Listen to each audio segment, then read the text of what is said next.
Hi friends, তো আজকে আমি অনেক লেটে ভিডিও স্টার্ট করলাম। ছোটোখাটো একটা ভিডিও হবে। আমি আর মামাম সেম সেম ড্রেস পরেছি। মামাম সানগ্লাস খুঁজছিল, পাইনি বলে পরতে পারিনি, কারণ সানগ্লাসটা আমি লুকিয়ে রেখেছি। চলো, মামাম রেডি, আমিও রেডি। একটু বেরোনো যাক। অনেক মানে ওর বাবাকে তো বাবা টাটা করে দিচ্ছি, যে বলছি বেরোনো যাক। হ্যাঁ চলো চলো চলো চলো চলো, টাটা টাটা টাটা, আমরা বেরোই।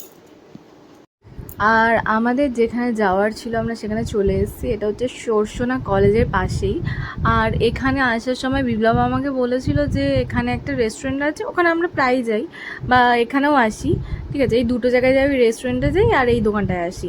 তো বিপ্লব বলেছিল ওখানটায় যেতে, কারণ আজকে ভীষণ গরম, ভীষণ গরম। আর গরমের মধ্যে দাঁড়িয়ে দাঁড়িয়ে এই গরম জিনিসগুলো খেতে আরও বেশি গরম লাগছিল, সত্যি বলছি। কিন্তু এখানের জিনিসগুলো খুব সুন্দর খেতে। আর সেদিনকার সত্যি কথা বলতে পকেটে কম টাকা ছিল, যার জন্য আমার মনে হয়েছিল এখানে যাওয়াটাই আমাদের বেস্ট হবে। তো বিপ্লব তো গজগজ করতে করতে গেছিল, বলছিল তুমি একটু কিপটে। তো আমি জানি আমি কিপটে, কিপটামি করলেই মানে কিপটামি করলেই ভালো কোথাও দাঁড়ানো যায় আমার মনে হয়।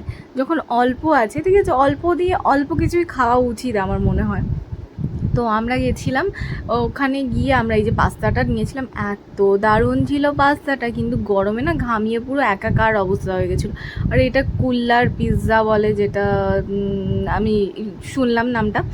যাই হোক, তো উপরের জিনিসটা খেতে ভালো ছিল, কিন্তু ভেতরে আমার একটুও ভালো লাগেনি, একটুও ভালো লাগেনি। উপরে চিজ আর কি বলে চিকেনটা খুব সুন্দর ছিল। আর মামামের জন্য এখানে কিছু খাওয়ার মতো ছিল না, যার জন্য ওর জন্য ওর বাবা একটা পেস্ট্রি নিয়ে আসলো। এই দোকানটার অপোজিট দিকে একটা দোকান আছে, তো সেখান দিয়ে গিয়ে ওর বাবা নিয়ে আসলো। এত সুন্দর খেতে ছিল, এত সুন্দর টেস্টটা কি বলবো।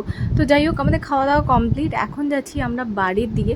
আর সামনে আমি দেখছিলাম যে একটা ছেলে আর একটা মেয়ে যাচ্ছে। ছেলেটা মনে হয় ব্লিঙ্কিটে কিছু ডেলিভারির কাজ করে হয়তো, আর মেয়েটাও মানে একসাথে ঘোরাও হয়ে যাচ্ছে, কাজটাও হয়ে যাচ্ছে। কত ভালো না, এইভাবেও গার্লফ্রেন্ডকে টাইম দেওয়া যায়।